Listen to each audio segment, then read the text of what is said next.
Welcome to this edition of our weekly Committee on the Present Danger China webinar series.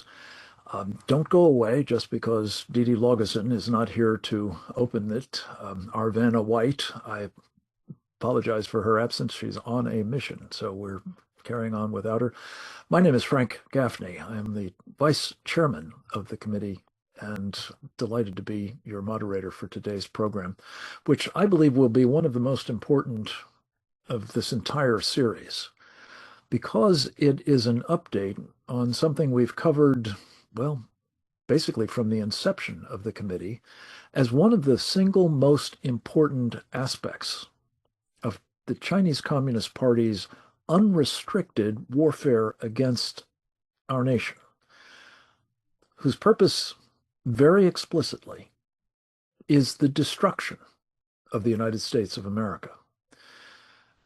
These series of webinars have been substantially about various lines of attack that the Chinese have engaged in the course of that unrestricted warfare, going back decades, probably to the early 1990s. We were formally put on notice that that's what they were doing back in 1999, when two People's Liberation Army colonels published a book entitled, helpfully, Unrestricted Warfare, which, among other things, enumerated, as I recall, something like 20 different lines of attack that they would use, again, for the express purpose of taking us down. Our committee has been very determined to expose this ongoing warfare against America. Made all the more obvious because in May of 2019, the Chinese Communist Party, again, helpfully, published in the pages of its main propaganda outlet, People's Daily, notice that the Chinese Communist Party was initiating a people's war against the United States, in addition, as it happens, to the unrestricted kind. By that, they meant a total war, a whole of society war against our nation. And that, ladies and gentlemen, like the unrestricted warfare that preceded it, continues to this day. Once again, for the same purpose. What we're going to be talking about in this program, and as I alluded to earlier, have been really along the years that we've been doing these programs and others under the banner of the Committee on the Present Danger of China, is the outrage, the travesty, to say nothing of the strategically disastrous fact that we're paying for much of that warfare against us. You know, Lenin famously talked about the capitalists will sell us the rope with which we will hang them. The Chinese have taken it one step further. They know that the capitalists of Wall Street will finance the purchase of the sale of the rope with which they will hang us. We're very excited to have with us really an A-team of presenters who will be talking about various aspects of this, starting with the man who, I think it's fair to say, really created an understanding of both financial warfare's offensive applications. In fact, he helped Ronald Reagan design such a war strategy for taking down the Soviet Union back in the day. His name is Roger Robinson. He served as the Senior Director for International Economic Affairs in the Reagan National Security Council. He's gone on to a number of other important good works, including serving as both the chairman and the ranking member of the U.S.-China Economic and Security Review Commission. These days, he's the chairman of the Prague Security Studies Institute, which has been doing some indispensable research in this particular arena of the underwriting by Wall Street of our mortal enemy, the Chinese Communist Party.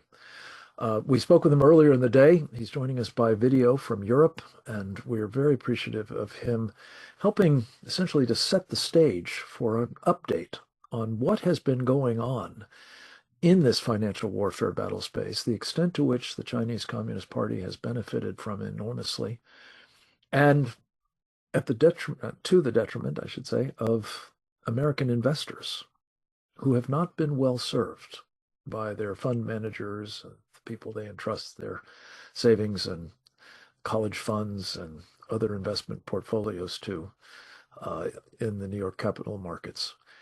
We're going to go to Roger Robinson at this point with great appreciation for his leadership for many years in this space and others, and for his contribution to this program today. Let's go to the videotape. Well, Frank, there have been some extraordinary developments over the last 48 hours, I can tell you, with Chairman John Moynihan of the House Select Committee taking it upon himself to issue subpoenas for Jamie Dimon and Brian Moynihan of JPMorgan Chase and Bank of America, respectively, for their non-cooperation, as he put it, in the effort to forestall their proceeding with a $5.2 to $5.4 billion IPO of CATL, which is the large battery giant of China that is on the Pentagon list of Chinese military companies and has a record of trafficking in slave labor as well. It is a corporate bad actor as designated by the United States government. And not surprisingly, the committee wanted to understand why, even out of Hong Kong, you'd have American banks leading the management of this IPO. It was felt to be completely inconsistent with the president's America First investment policy pronouncement that he signed off on in February of this year.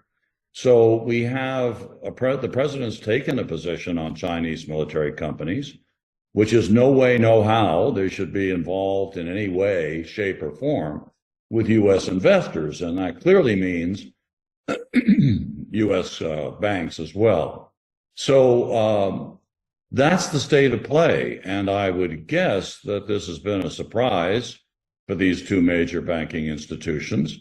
I would imagine that it's going to have a chilling effect on others that were thinking to use this loophole, what I affectionately now call the Hong Kong IPO highway, which is a way to circumvent Chinese companies, particularly the military tied variety, coming to the New York Stock Exchange or to NASDAQ, which would be a very sporty proposition, and an unwelcome mat would likely be out.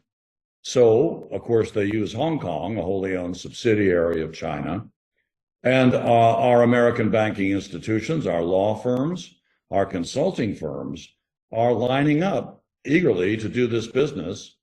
And right now, for example, after the CATL deal went forward against the wishes of the Congress on a bipartisan basis, at least the China Committee of the House, 13 Chinese military companies, by our count, have lined up and applied for IPOs in exactly the same venue as the CATL IPO. Now, this is obviously not a coincidence. The water was deemed fine, and the green light was out, and the highway was officially opened, and now it's going to be trafficked by all manner of Chinese PLA-tied companies. Now, is this okay? Clearly not. This is against the spirit and the letter of the president's America First investment policy. It is contrary to everything that the House Select Committee has done since its inception. And it is quite frankly a spit in the face to those folks that have tried to maintain a security-minded risk posture, as well as human rights, because this can affect share value, corporate reputation. It translates into an unacceptable fiduciary risk scenario, frankly. And that is the concern of the SEC and Treasury and the National Economic Council at the White House. And yet you don't hear much from them on this. It was left to the Congress to try to be the blocking agent. And now there are questions that these companies, these big banks, JPMorgan, Chase, and B of A have to answer to. So this comes on the heels of also another terribly problematic issue, which is the Public Company Oversight Accounting Board, PCAOB, that's a function of the SEC, that cut this sweetheart deal in May 2013 with the Chinese Securities Regulatory Commission. And it gave them a waiver on U.S. government audits and other U.S.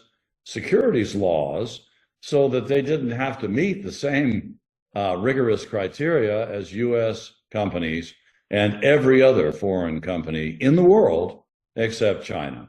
With 30 days notice, we could have been out of this thing. It's frankly amazing that we're still in it. And it was revised with what I think is a fraudulent, unworkable fix in 2022, somehow thinking that Hong Kong was the answer in terms of conducting audits. It might as well be Beijing or Shanghai, as we all know. Hong Kong is now just another Chinese city. So our work is cut out for us. These companies should not be listed on U.S. exchanges when they're contravening U.S. federal securities laws. They're unregulated. They're pulled directly from Chinese exchanges. They are laden with military and human rights violators.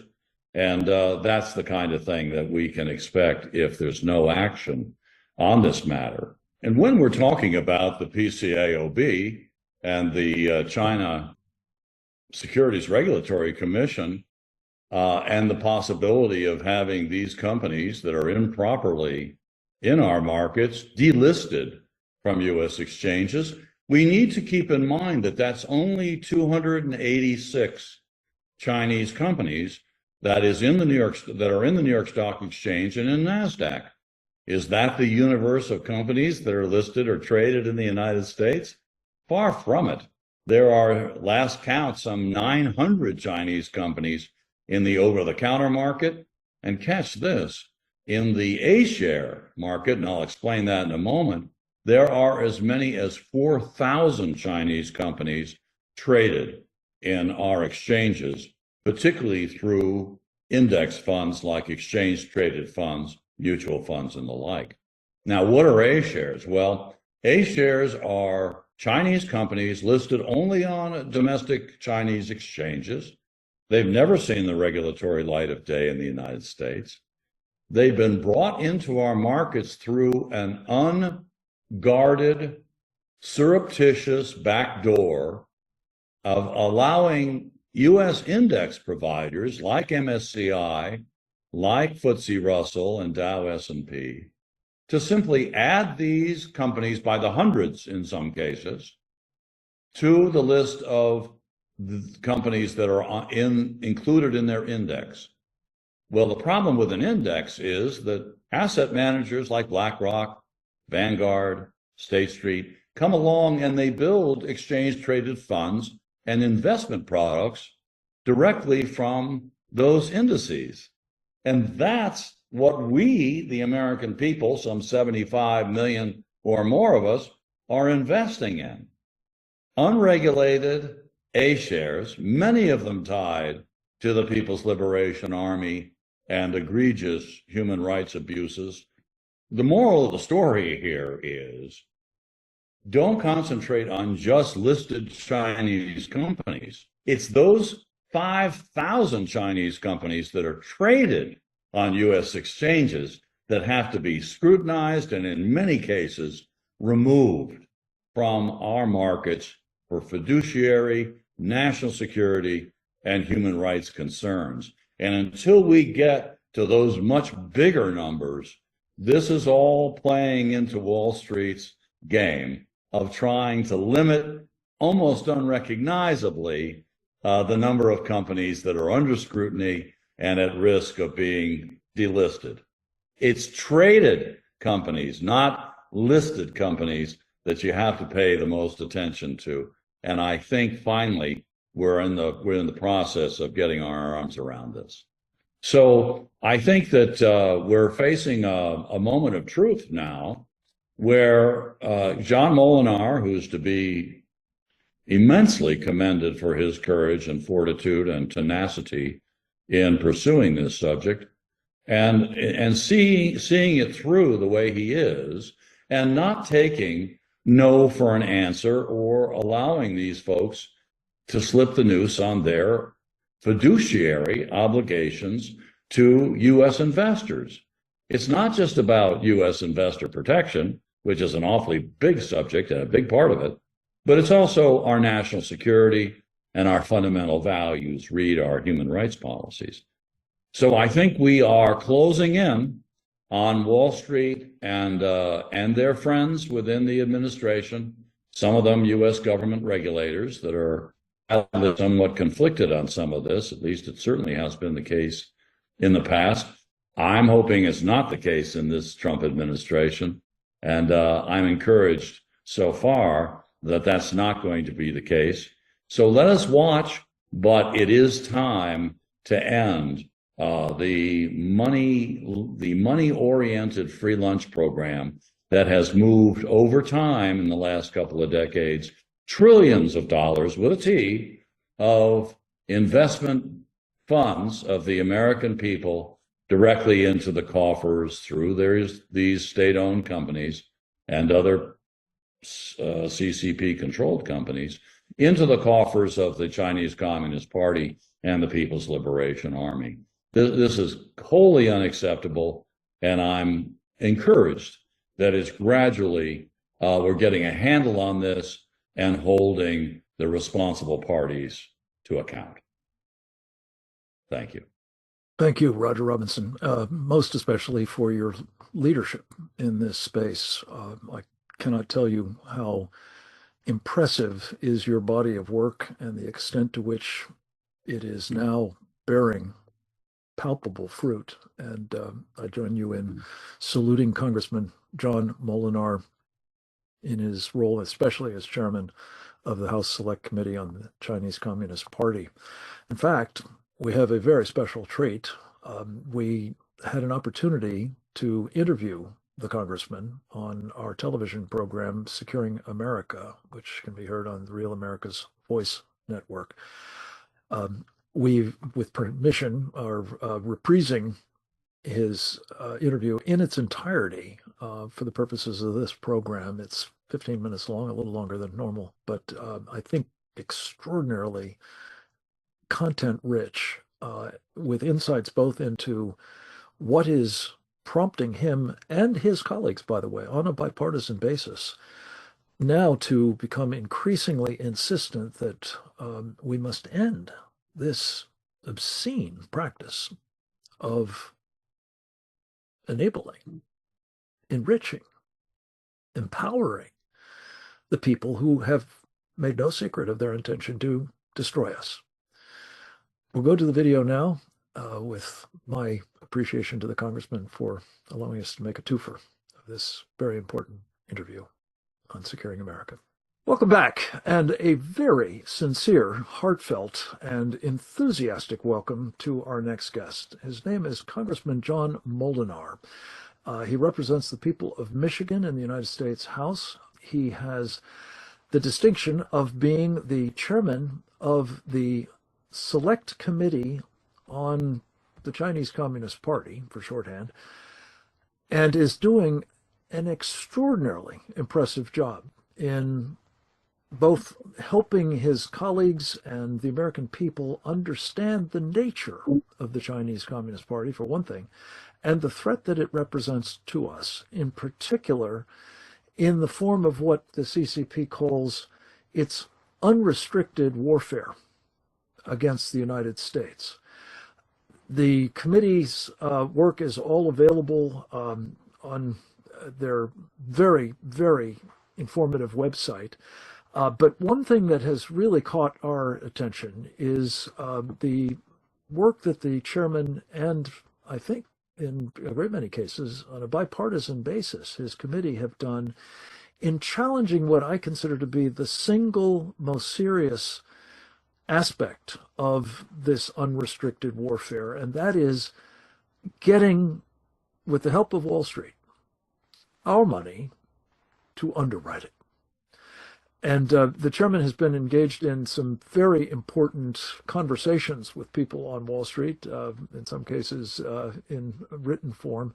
And we wanted to catch you up on what he's been doing, and it's really momentous significance. So, Mr. Chairman, thank you for coming back to Securing America. It's great to have you with us. We're going to use this video for the, I think, very timely conversation we will be having as our Committee on the Present Danger China convenes one of its webinars on this issue of, well, the guys on Wall Street who are wanted for underwriting the enemy.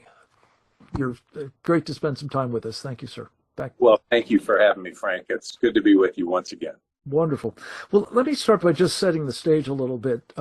You've been prominently featured on Maria Bartiromo's show, and I think a special that she did on this issue of underwriting the enemy with some of your colleagues on both sides of the aisle. You are certainly familiar with a very important national security presidential memorandum that President Trump issued back on February 21st, I believe, of 2025. He called it the America First Investment Policy. Would you talk about what's wrong with a China First investment policy, which seems to be what guys on Wall Street have been pursuing for some time now? Well, I thank you, Frank, and I commend President Trump for his leadership putting out the America First Investment Policy Memorandum, and we're working hard to codify that in Congress because we want to make sure in the future that we, as administrations change, as, policies change, if Congress puts it into law, that's something that will stay. And it's going to be very important that we codify that policy. A couple of bills have been introduced, one in the Senate, one in the House on that topic.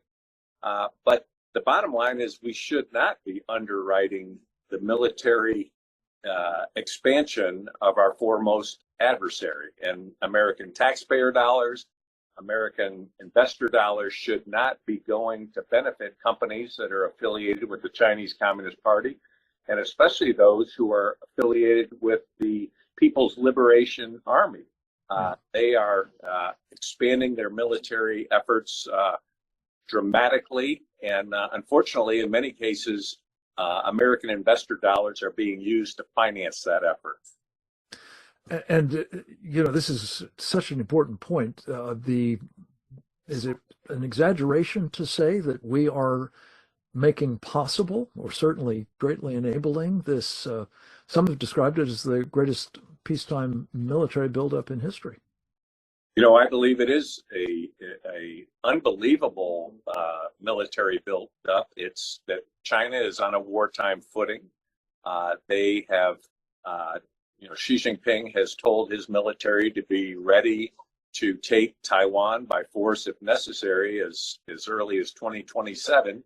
When you look at the dramatic capabilities and their expansion in shipbuilding and in drones and even space technology, they're trying to catch up in AI. They're investing heavily in hypersonic missiles. They're dominating the battery space right now. And so you can see they are very strategic in their efforts, and they will leverage things like critical minerals and other, important manufacturing inputs to slow us down or to leverage us in different ways.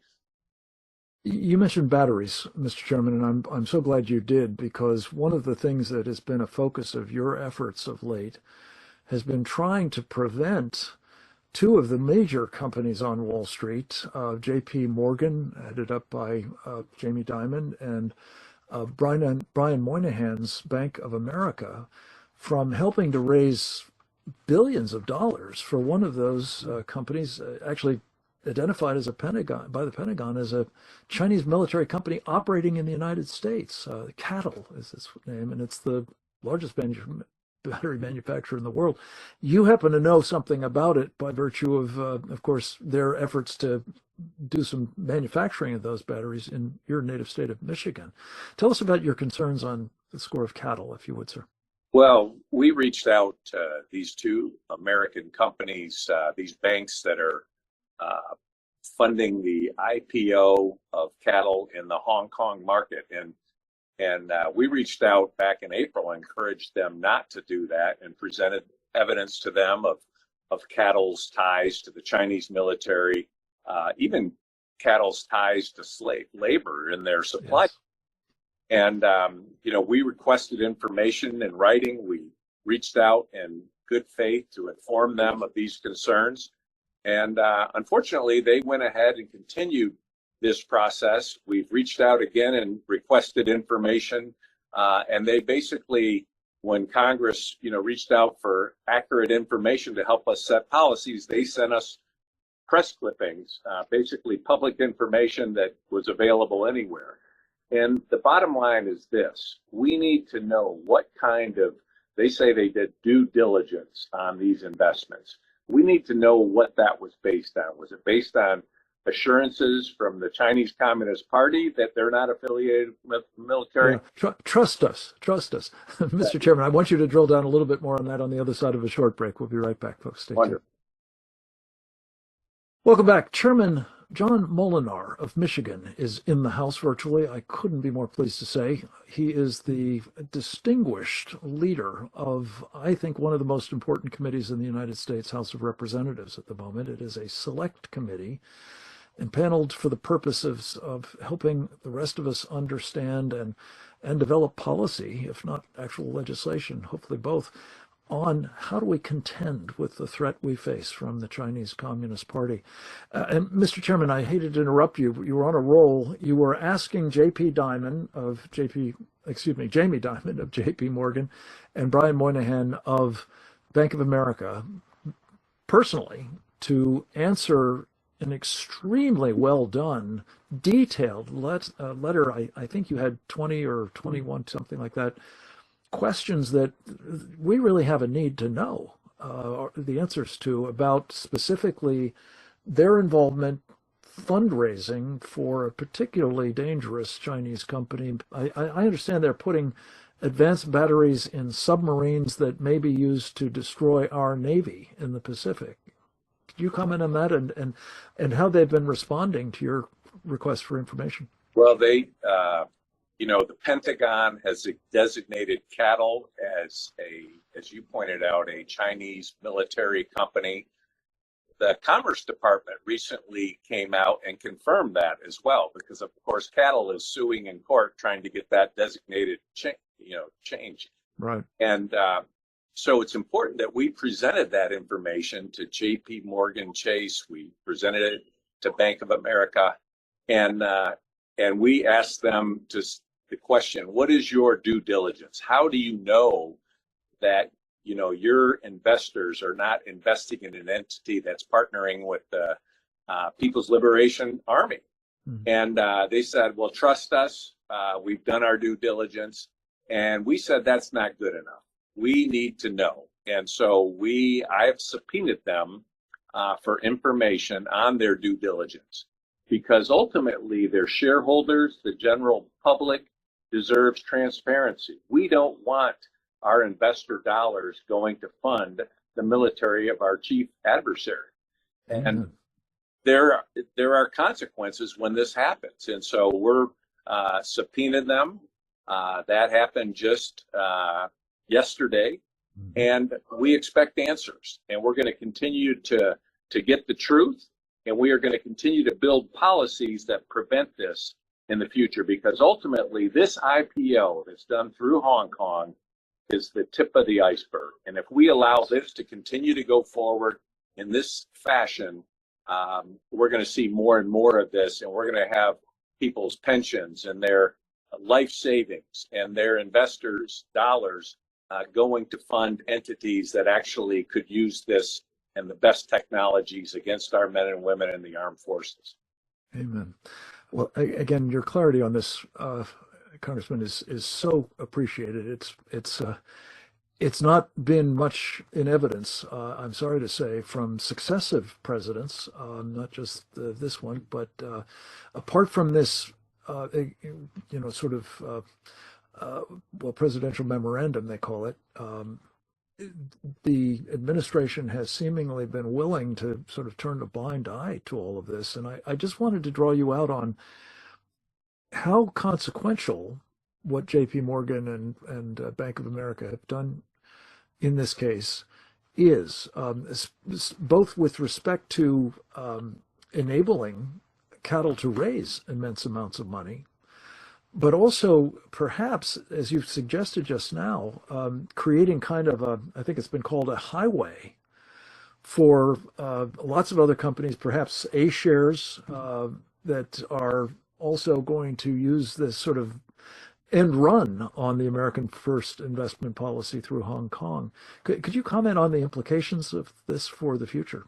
Well, for sure. And I want to look at it from the standpoint of investors, because they are trusting these American leaders, these bankers, and they are at risk of their reputation. They are at risk of regulatory risk. They are at risk of these investments are opaque. Yes. So you have very little understanding of what's actually happening with these Chinese companies. And so they are putting... I suspect most American investors have no idea they've got money in these companies. I think you are exactly right. And I think it's important that we have transparency and disclosure requirements. And we highlight these situations where CATL is on a known list by the Department of Defense and the Commerce Department as a Chinese military company. And for the Bank of America, for JPMorgan Chase to simply ignore that, to me, is at risk for their entire shareholders and people who trust them to make their investments for their future. Would you go so far as to say, sir, that especially if, God forbid, we get into a shooting war with the Chinese Communist Party, that those investors could lose everything they've got in China? You know, we've seen how the CCP is willing to leverage anything. They will leverage, students in this country that are Chinese nationals because of their national security laws. They will threaten their families. For sure, they will use every bit of leverage they can to defeat our goals. And so I think, every investor ought to be asking the question, are my investment dollars going to fund Chinese companies that are in some way partnering with the CCP and the People's Liberation Army? Yeah. And I so appreciate the nuance there.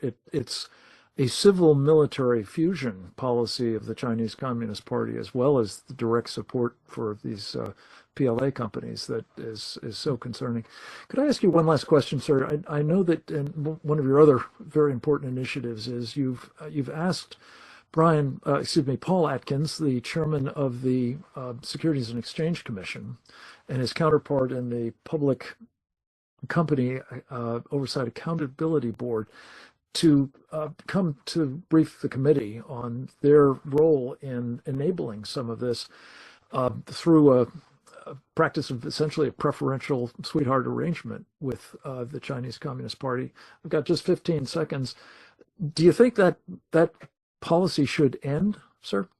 I do. I think we're in constant conversation, and I believe that our committee will get the answers, and we're going to work towards improving our policies and work with the Trump administration to get this right. Perfect. Congressman, God bless you. Good speed in your great work, and please come back with updates, if you will, as soon as possible. This is truly the Lord's work. Thanks to the rest of you for joining us. I hope you'll do it again next time. Until then, go forth and multiply. Well, I hope that members of Congress will multiply like John Molinar's example argues for. And I do want to just impress upon you all this point. Under his leadership, there has been a very considerable degree of bipartisan support for ending this practice of funding the enemy. And don't take my word for it. Mention was made by me. I think this very impressive special that Maria Bartiromo did on Fox Business also aired actually outside of the paywall in Fox Nation's paywall. But it had quite a number of members, Democratic members included, of this select committee, speaking forcefully about the insanity, really, of what we've been doing, making all the more important its ending through codification, if possible.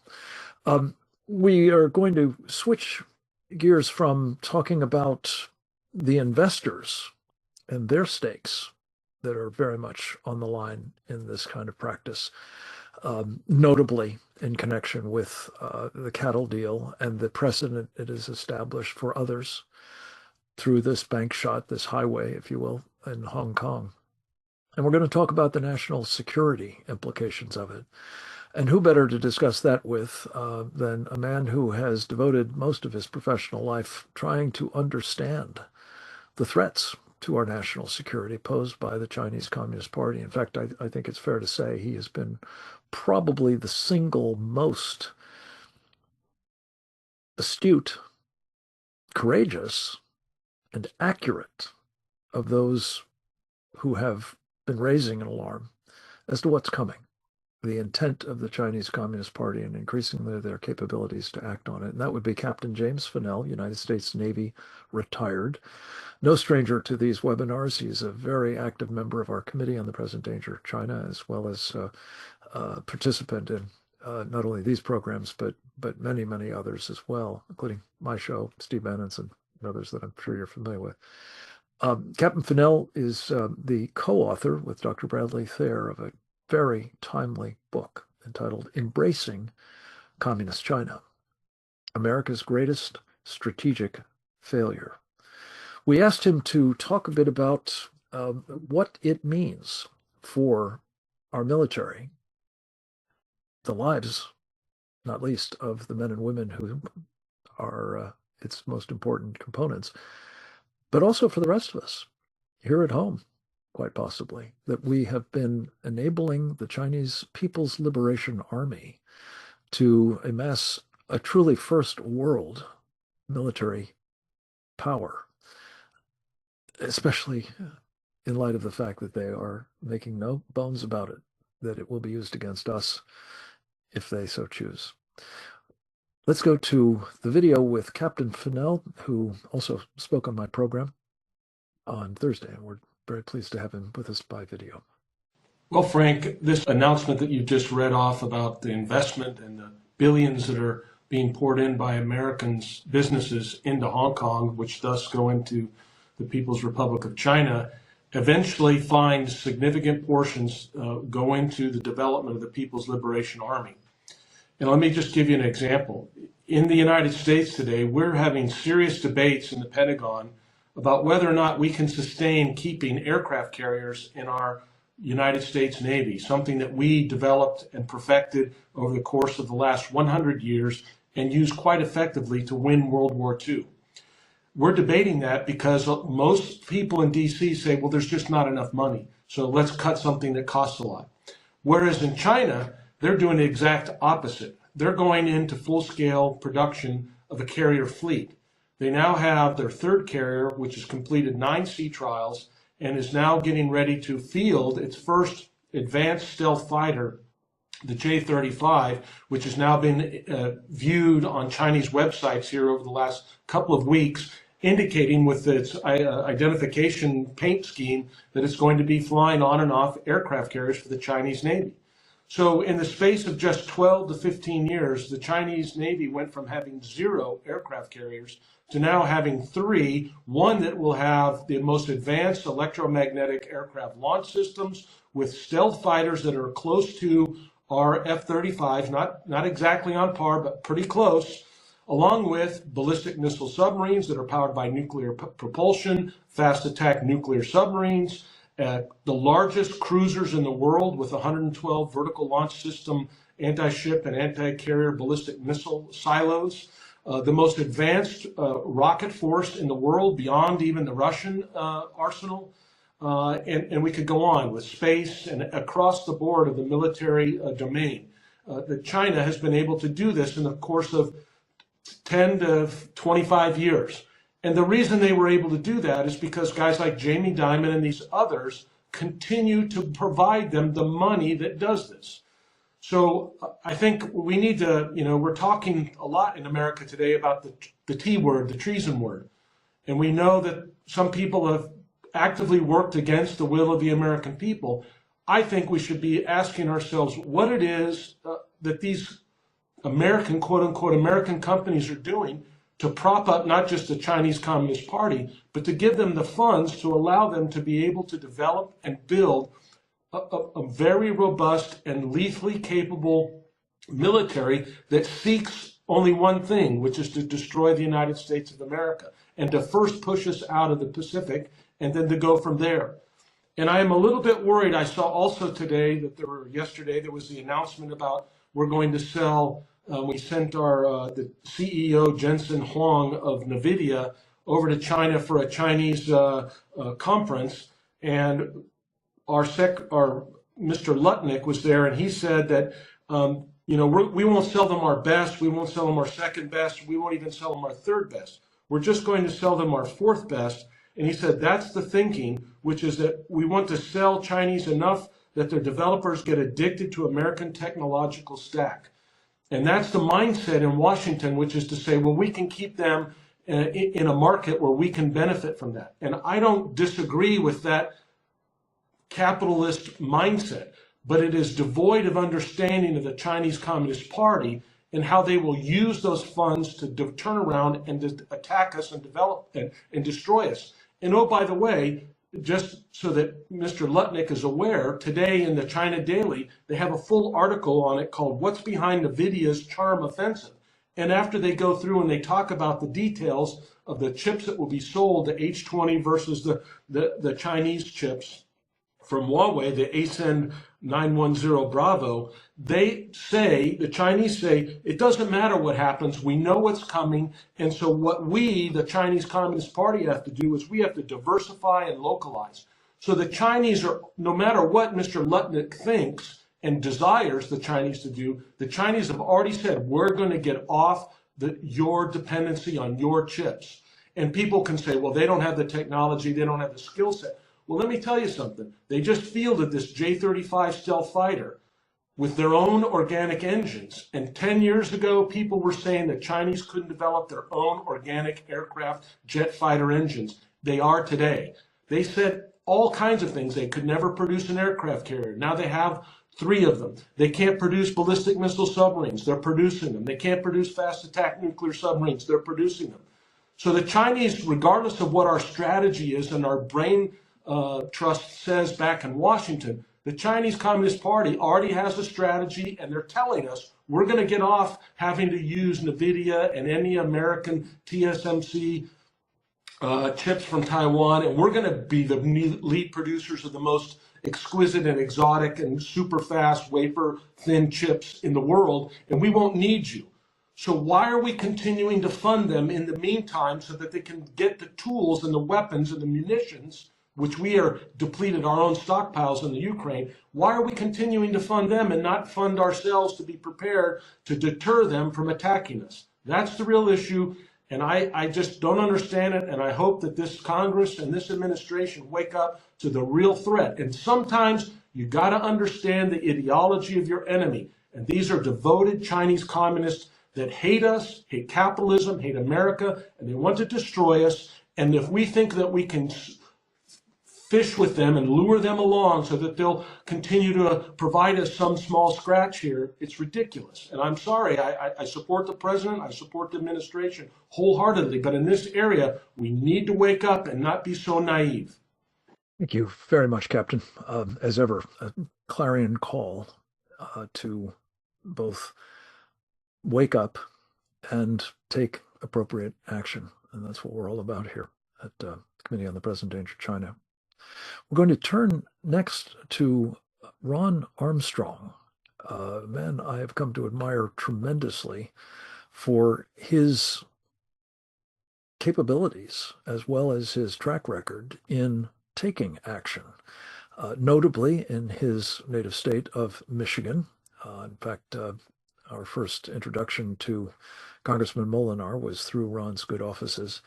He is the president of a marvelous grassroots organization there called Stand Up Michigan.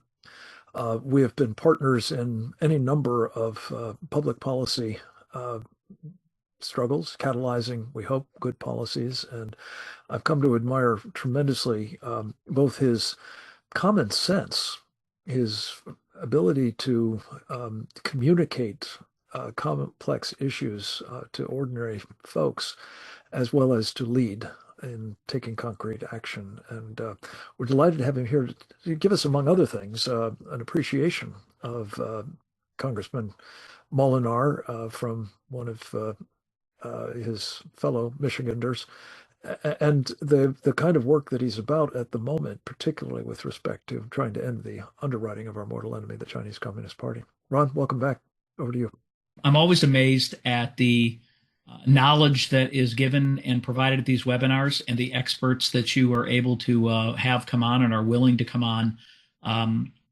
I also wanted to talk specifically about John Moynihan because, John was battling the Goshen fight before the select committee appointment ever happened. And through that process, he learned a great deal about how Chinese companies are always owned and operated by the Chinese Communist Party. They always answer to, and their board members are basically required to report back, provide technology, and really undermine whatever it is, or to capitalize, if they would, on our market, our technology, and ultimately to control the aspects of the American economy. I mean, when you look at the battery plants, when we originally were talking about this, they controlled the rare minerals, they controlled the battery manufacturing, and now we had the left basically deciding that we were going to be in a mandated situation potentially for us to be able to move or to drive vehicles,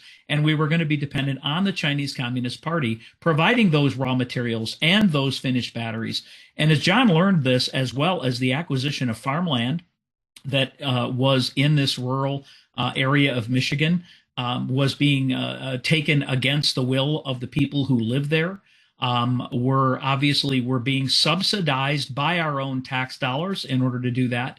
And through this process, I think that John realized there's something really wrong here. And when he had the opportunity to move into the select committee, I think one great thing, having spent 20 years of dealing in the political realm, if you will, it is a rare occurrence to have congressmen who are open to not only new ideas and new information, but are willing to embrace and implement that new information, willing to listen to experts who have maybe history in different areas and are willing to act on it, have hearings on it, create not just dialogue and joining seminars and webinars like this, but being able to get some interest across the aisle. And that's one thing that I think is really important for John's position, is when it came to the World Health Organization, he was able to do the same thing with getting people on both sides of the aisles, not just so-called rhino Republicans, but Democrats who were willing to, basically he has the respect of his colleagues. And that's something that is also rare. He isn't doing this for personal gain, financial or otherwise. He truly has been put in this position, not as a stepping stone to some other position, and just following through and putting themselves, as they often do, on a platform that is above the people, that is above the experts, that really are just following along politically, as we could say. And what you had and experienced in these last few minutes, Frank, was an understanding that executive order of the president. First of all, it's an America First policy, but then it's an America First investment policy. And those two things go together, but you have to look at how they go together. And really, both of those things are undermined by what it is these banks are looking to do. And that is take American money that is invested in these banks. Now, they would use words like capitalistic, free market. We are really answer to our shareholders. No, you answer also to the people of America, and you cannot be taking their investment and their money and undermining and providing those resources to our enemy in order to not just provide services and or benefit people financially, but to infiltrate us at every turn, whether it is in our food supply, in owning our farmland, and the Chinese nationalists that are in America, Frank. Those people are here for a reason. It is to undermine us. It is to sabotage us, our food supply, to basically take over in areas that, of course, we cannot handle and shouldn't be involved in. I think the subpoena is a brilliant piece of work, and I certainly hope that they follow through with this in regard to hearings, and that the codification happens at the House and Senate. And I do believe it can happen with bipartisan nature if it is framed in the right way. And Frank, I've got to thank you and your group, because you have been the ones that have kept this at the forefront, fighting when others were trying to look at identifying enemies who truly are not the enemy that the Chinese Communist Party is today. Thank you, Ron, very much. And I just want to go back at you. You mentioned John Molinar's leadership on the WHO issue, the global governance scheme. You've been an outstanding contributor to the work we've done in another of our partner organizations, the Sovereignty Coalition, trying to push back on that, and so deeply appreciate his leadership in that space as well as yours.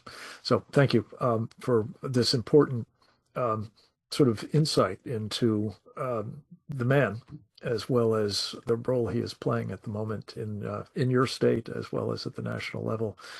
We hope, though he's not seeking it, that he will go on to bigger and better things, because he's an extraordinary leader and very much needed at this moment. I'm delighted to say we have one final contributor.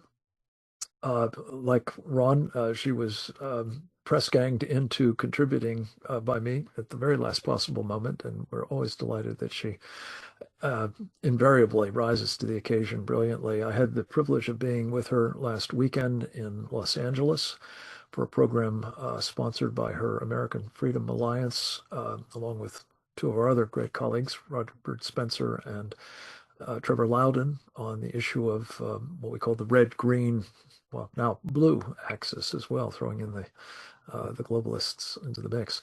Karen Sigeman is the president of the American Freedom Alliance. She is also a member of our Committee on the Present Danger China, and she does as good a job as anybody I know in terms of both marshaling content, making it accessible to people through her own splendid programs. And I strongly urge you to check them out at AmericanFreedomAlliance.org, but also synthesizing information in ways that provide takeaways from programs like this. So we're really thrilled that she was able to join us.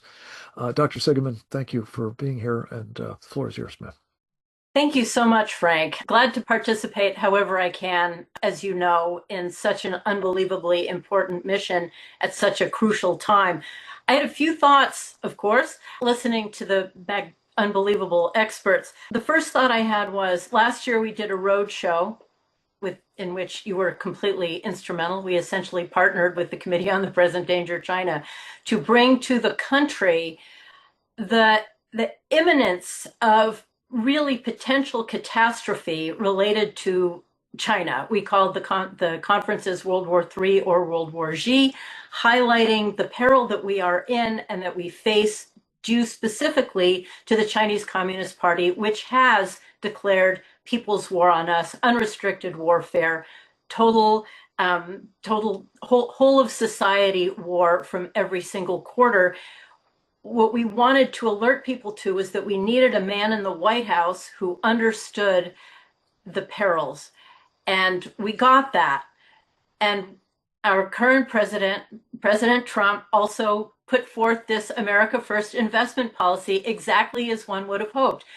Who would have thought, though, that the battle wages on within our own society here, within our banks, within our markets, within various corporations, that we have enemies within, and there's really no question about that. Every one of the panelists speaking before me, essentially, we're saying that exact same thing. We have enemies within who are not only aiming themselves to benefit from these investments in Chinese military or military-related corporations, but are also lassoing regular American people just going about their business with their pension funds and retirement funds and all of this, lassoing them into positions that have nothing to do, one would imagine, with their own personal values.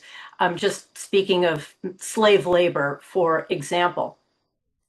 Roger mentioned that it's military, it's social, it's human rights, it's fiduciary. In every way, we are becoming increasingly vulnerable to China, and it is increasingly invisible to us. Thank goodness, though, for Chairman Moynihan, who's pushing on this issue as vigorously as anybody can, trying to get corporations to live up to what the president is seeing as crucial, again, for our national security, let alone our financial security. That we are outsourcing this kind of investments in things that we do not believe are okay here on our shores, slave labor, child labor, the damage done to the environment, that's not okay here, but somehow it's okay there. I think if people are made aware of the extent to which their own personal, what they hold dear is being violated elsewhere, I have to believe they would rise up. But it's also putting them in financial peril, and that is unacceptable. We are also always told, it's a classic national security issue or international relations topic, we're not supposed to fight prior wars. We need to look at the current wars. We need to face the situation before us. But again, what every one of the speakers has mentioned, every lesson that we learned from the Cold War, we are eschewing. We are turning our backs on things like you don't fund the enemy, you don't underwrite the enemy, you don't let the enemy buy up your land, you don't let the enemy, you certainly don't finance, as you pointed out, the most extraordinary military buildup in peacetime history by the people who have literally pledged to take you out, to destroy you, to take down your country. It's unconscionable. And I know we've talked about this before. Why is it that this is still even an issue?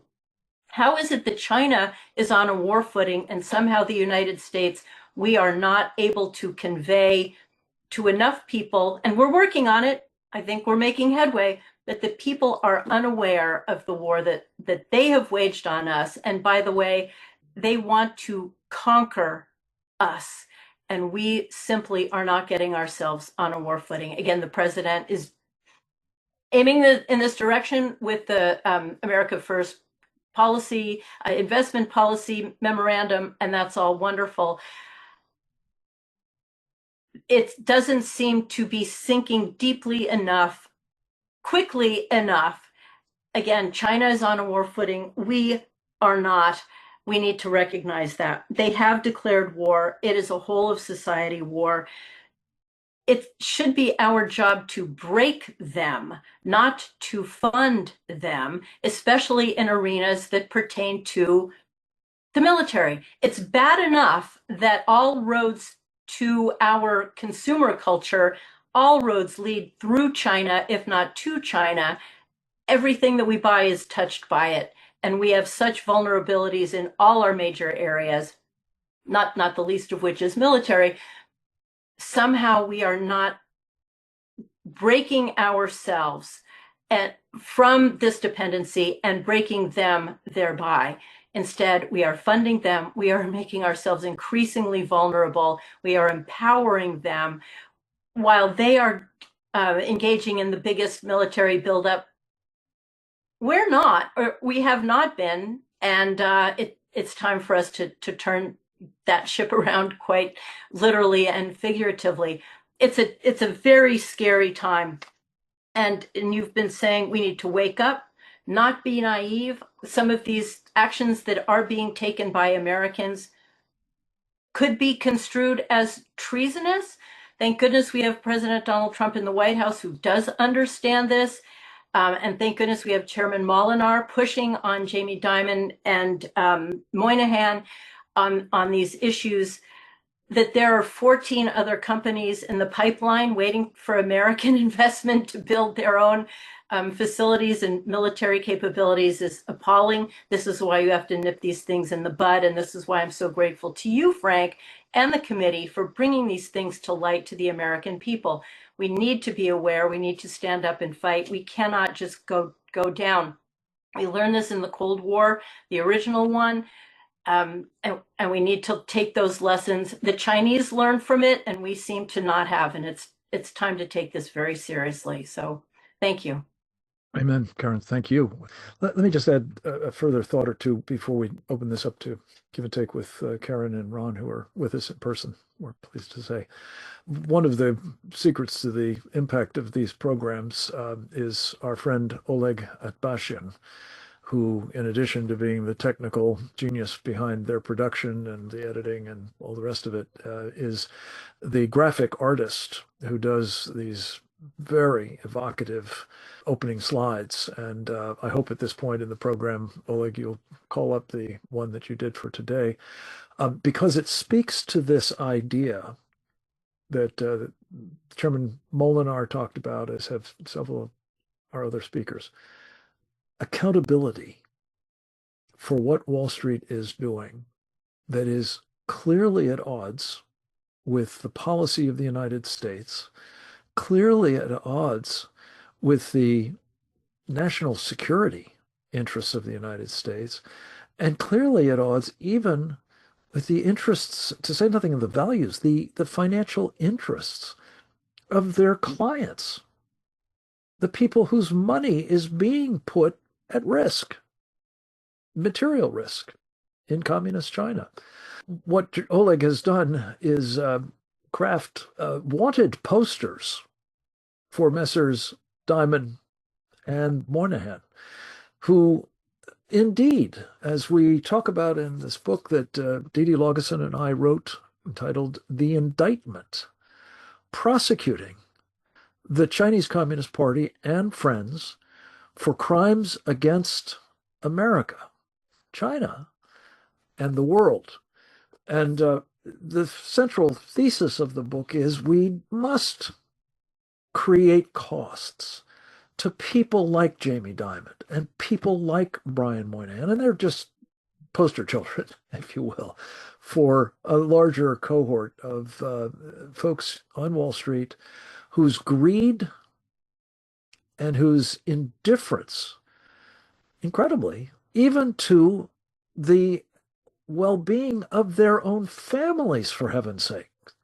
Because should the Chinese, I don't know, act as they have done recently on one of the line items, one of the lines of attack in their unrestricted warfare, by unleashing a biological attack against our country, or perhaps their children will be induced to take fentanyl inadvertently, or maybe smoke marijuana grown in the kind of operations that we talked about in our program last week in Maine and across this country, with toxic chemicals all over those marijuana plant leaves. Or I don't know, maybe their children, unlikely as it may seem in some cases on Wall Street, I can't imagine that their children would actually join the military, but should they, maybe they will be killed by submarines equipped with CATL batteries, for example, murdered by the Chinese communists, perhaps in a surprise attack launched against us as part of the opening rounds of a shooting war, which they are increasingly prepared to do. So our purpose is to say, at the minimum, in the court of public opinion, these people need to be prosecuted, tried, and if appropriate, convicted. But perhaps, given what translates, there's a lot of talk, as has been mentioned by Captain Fennell these days, about treason. But maybe, just maybe, what they are doing will be found in an Article 3 court to be just that, treason. When they know what they are doing is not just sending immense amounts of money, billions, billions, if not trillions of dollars, to our mortal enemy, but thereby enabling them to become more dangerous to all of us. That, to my way of thinking, is treason. So let's open this up. Ron Armstrong, again, you mentioned in your comments this company Goshen. It's also in the battery business. Would you talk about what you and Congressman Molinar and others in Michigan, your Stand Up Michigan team notably, and residents in affected areas, which Goshen is poised to despoil, as a sort of case study of what is wrong with the indifference, people like Governor Whitmer in your state, or the state legislature for that matter, have been exhibiting to the Chinese Communist Party threat. And what people, if you could get a little more granular about what people have done in this case to try to prevent these Chinese battery manufacturers from getting their hooks into the state of Michigan. Well, the first thing, Frank, is I believe that what we are seeing is an undermining of America, not just by the Chinese Communist Party, but by the left themselves.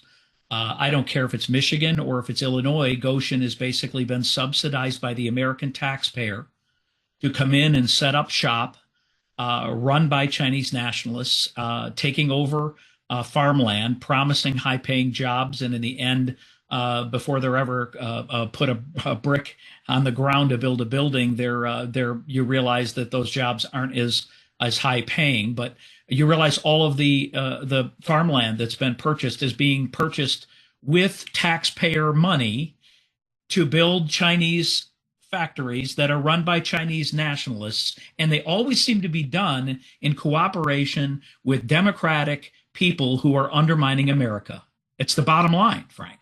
And fortunately, people like John, and in the case of Michigan and in Illinois, and in Michigan, we had more success because of the demographic, because it happened to be built in a rural area of Michigan. But they were careful in that what they were trying to do was take advantage of the university town that it was, in cooperation with a socialist person who's the president of that university, who used to be at another university in, I think it was Grand Rapids Community College. And they basically were going to house these Chinese nationalists on the university within less than 100 miles, by the way, of a major military installation. There are always multiple reasons they do things where they do them. What they didn't and did underestimate is the people themselves. The people rose up together, joined together, and decided that they did not and were not willing, and this is great for JPMorgan, this is great for Bank of America to hear, they were not willing to trade what was committed and promised as high-paying jobs to put at stake their community and their farmland for money.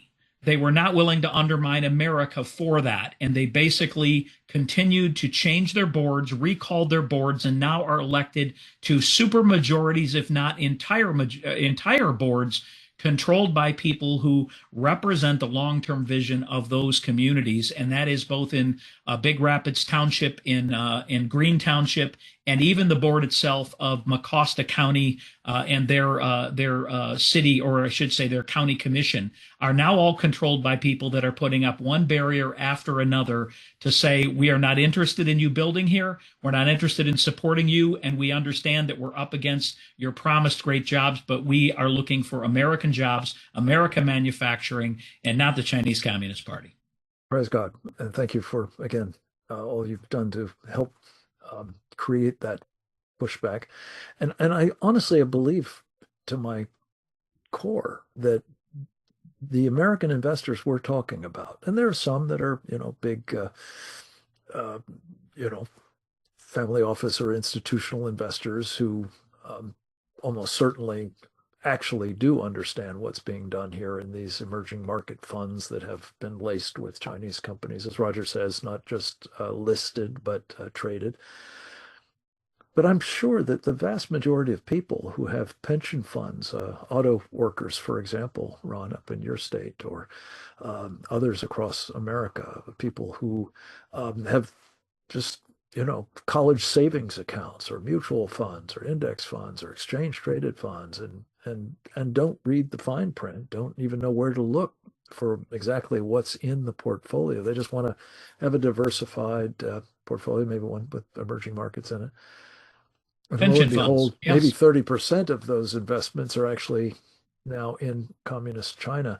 And I think, Ron, to your point, if they knew, I think Karen suggested this as well, if they understood both the exposure they have, the risks associated with that exposure, which have not been properly disclosed, and they realize that these are absolutely at odds with their own values, their love of this country, their love, as I say, of whether they're their own family members or not, servicemen and women who are in harm's way, their love of freedom, all of which are at risk because we are underwriting the enemy. I think they will be, to use the old line from Network, the movie, mad as hell and not going to take it anymore. We want to encourage that. Ron, I'm sorry. Did you have a comment you want to make? All I was going to say is that we don't have to look very far back to see what China did when it came to the COVID. They are not a friend. They are indeed a foe. We don't have to look very far back, only a couple of months ago, and right back here in the state of Michigan, that we had Chinese nationalists bringing in fungus into laboratories at the University of Michigan. And guess who is running that actual lab? It's a Chinese nationalist who is running the lab at University of Michigan, studying ways to basically destroy our crops in America. Why would they not do this in Chinese laboratories in China? Why are they doing it in America? Because they plan on and intend, when the time comes, to basically, affect our food supply. Yes. We have to understand and recognize the enemy, and we have to know, I believe, that the American people, this is an 80-20 issue. If the American people are not interested in both their investments and or their taxpayer money going to undermine America itself and to support the Chinese Communist Party or their army, which, of course, seeks to destroy us in the long run. I suspect it's less than 20, actually, if you could get the question put to them properly. Karen, a closing comment from you, if you would. I can't help myself but ask you to share with us once again the adage that you used to such great effect in our roadshow about our cognitive dissonance about the world we're in. Yeah, I was thinking that this is the perfect time for that, so thank you for bringing it up. There is a philosophical query where one asks, if a tree falls in the woods and there's nobody there to hear it, does it still make a sound? And during the conferences that we did last year, and every week, every day, I'm reminded that there's an analogous question. If you're in a war and nobody will acknowledge it, can you still lose? And we have been losing. I'm having less of a sense of that nobody will acknowledge it, and increasingly a sense of it's being suppressed. So there's less naivete to do with this than I thought when I originally thought of this. And that's our role. And that's why we are doing exactly what we are doing right here, right now, is screaming that we are in a war. The tree has fallen. It is making a sound. They have been waging war against us. They want to defeat us. They want to conquer us. We know how to fight. And I mean closing the borders. I mean not underwriting the enemy. It's just so much of this is as basic as one could imagine, and yet there's common sense. Common sense. Do what we know will work to preserve this great nation of ours. Amen. Karen, this leads me shamelessly to do a plug, if I can, with my dog in tow here. These programs are made possible by the sponsorship of our Institute for the American Future. It helps encourage and support the work of the Committee on the Present Danger China, the Sovereignty Coalition I just mentioned with Ron Armstrong's help, a Victory Coalition, a coalition aimed at making America's military Great Again. We call it the Save America's Military. And finally, one that is very much engaged in one of the most important symptoms of the spiritual warfare, which I believe animates all of the above, and that is our Save the Persecuted Christians Coalition. I really entreat you at a moment such as this, if you have any sense of the value of these programs, if you understand just how urgent is the need, both to awaken the public and equip them, as Ron Armstrong has been doing, among others, to take action, as John Molinar has been doing in the Congress, with support from those of us on the outside. Please consider supporting the work of the Institute for the American Future. It is at usfuture.org. There's a donate page there, and I don't know that I've asked for your help on these programs before, but we really need it now and would be very grateful for your making a tax-deductible contribution to the Institute for the American Future at usfuture.org. With that, we're going to close this show. Didi always points out that one of the things we also urge you to do is to share this video, which will be available in the next day or so when Oleg produces it, as he does masterfully each of these programs. We encourage you to make it widely available within your circles of influence, because at the end of the day, what we do together to raise awareness and take action will make all the difference. God bless you all. Thank you for being here today. Come back for our program next week. And if you haven't already done so, please subscribe at presentdangerchina.org. It's free, and it's your life that ultimately may depend upon what you learn here. Take good care. Over now.